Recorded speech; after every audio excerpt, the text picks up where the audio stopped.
Cela commença par un feu dans la nuit, un feu en forme de cœur, qui semblait vouloir me dire quelque chose. Ils abondaient, les feux, les cœurs, les sourires multicolores nous donnant des ordres brefs.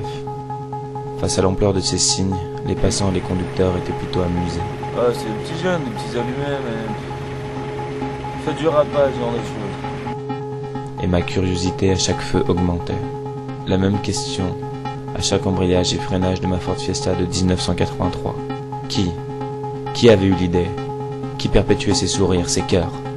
Je voulais trouver l'homme, le premier.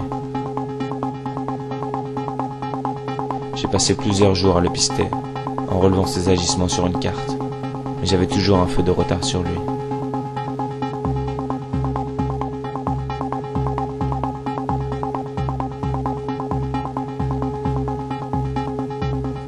Puis un soir, j'ai surpris un petit groupe au dernier feu vierge de cette rue. J'ai pris enfin contact avec eux.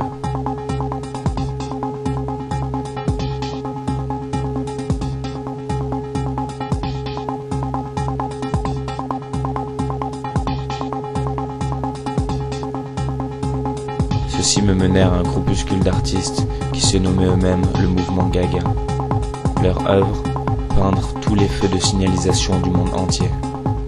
Ils me fournirent quelques photos, mais peu d'indices.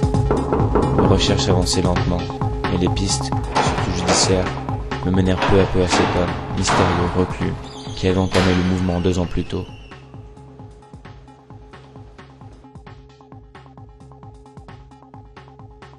L'homme accepta de parler, en échange de mon silence sur certaines de ses pratiques peu orthodoxes.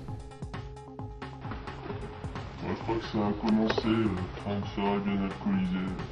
Puis je crois que ça arrive simplement. Puis j'ai pris mon frère qui traîne toujours sur moi. Et puis j'ai peinturé un feu comme ça, j'ai fait un smiley, un content sur vert, un pas content sur rouge. J'ai rencontré les types. Puis ça les a assez impressionnés, je crois. Et le lendemain, ils me rappellent, puis ils disent que c'est nouveau art contemporain. Ils disent qu'ils étaient fans et tout, le mouvement Gaga, ils appellent ça.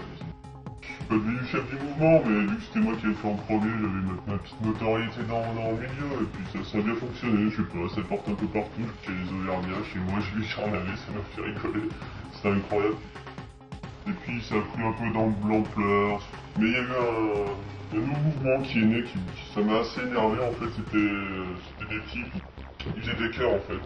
Nous on était plutôt une école expansive qui portait que le smiley devait jaillir, qu'eux ils faisaient des calcomanies, des contours noirs, c'était des cœurs, En tout cas on les a jamais vus, c'était pourtant on se baladait assez la nuit je pense, mais voilà, on n'a jamais vu les types quoi, franchement. Ils ont commencé à effacer nos propres smileys. Et puis il y a les types en casquette qui sont venus. Je peux rien dire là-dessus. Qui étaient ces mystérieux hommes en casquette? Pourquoi notre homme éprouvait-il une telle terreur? Je compris alors que mon enquête était loin d'être terminée. Avant de partir, l'homme me tendit un paquet que je devais ouvrir qu'une fois loin de chez lui.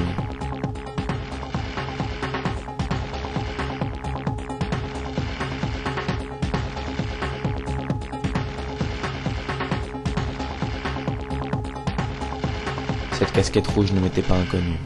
Le président de Coca-Cola France la portait constamment lors de ses campagnes publicitaires. Ce dernier ne voulut pas répondre à mes questions.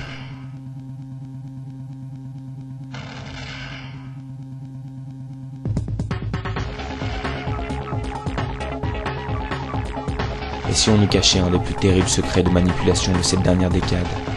La moitié de la population de cette ville prend sa voiture matin, midi et soir pour se déplacer. Combien de voitures s'arrêtent devant ce feu rouge chaque jour? Ou bien celui-ci, ou encore celui-là?